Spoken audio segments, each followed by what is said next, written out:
Welcome back to Primetime News and a special welcome once again to our viewers on TVJ International in the Cayman Islands and on onespotmedia.com. As part of its 40th anniversary celebration, the National Council on Drug Abuse, NCDA, is taking its message of a drug-free lifestyle to its youngest audience ever, 2-year-olds, as part of efforts to better protect Jamaican children in light of the recent hospitalization of 65 students from the Orcharius Primary School who had eaten ganja-infused candy sold by an unknown man outside the school's gate. Krista Campbell has that story.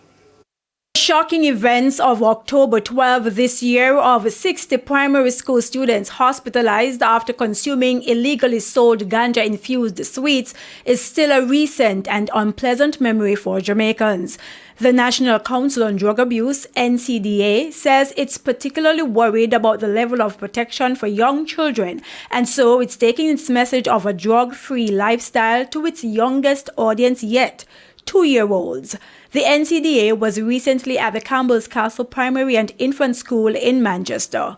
So best practices say from the person is pregnant, that's when we should be doing prevention work.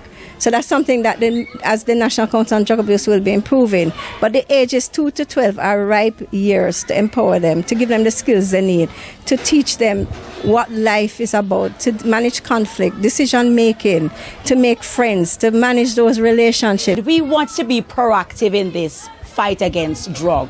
We want them to understand that it's important to refuse drug when it is forced upon them or whether they are influenced by their peers or persons in the society or even at home.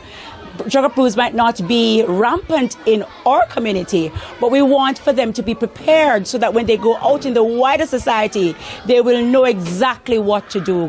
As part of its 40th anniversary celebration, the NCDA is also planting 40 trees across the island, symbolizing that we are there planting you, giving you the foundation that you need so you can spring up now and grow. And according to Director of Client Services at the NCDA, Colette Curlew, having disappointed our children by failing to protect them from exposure to drug-laced candy last month, Jamaica must return to a village-raising children mentality to increase protection and vigilance of such a vulnerable age group. What we're asking the parents to do is you send what you want the children to eat to school, and if not, show them who they can purchase from.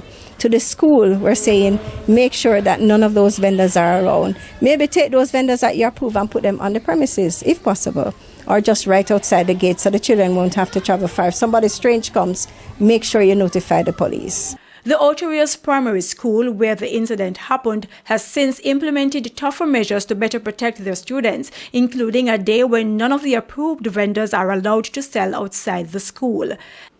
As for the man who sold the drug-infused sweets to the children in the first place, the police say Devon Holness of Mansfield Heights in Orcharius St. Anne, whom they have named as a person of interest in the case, has been on the run since. Krista Campbell, TVJ News. The Nationals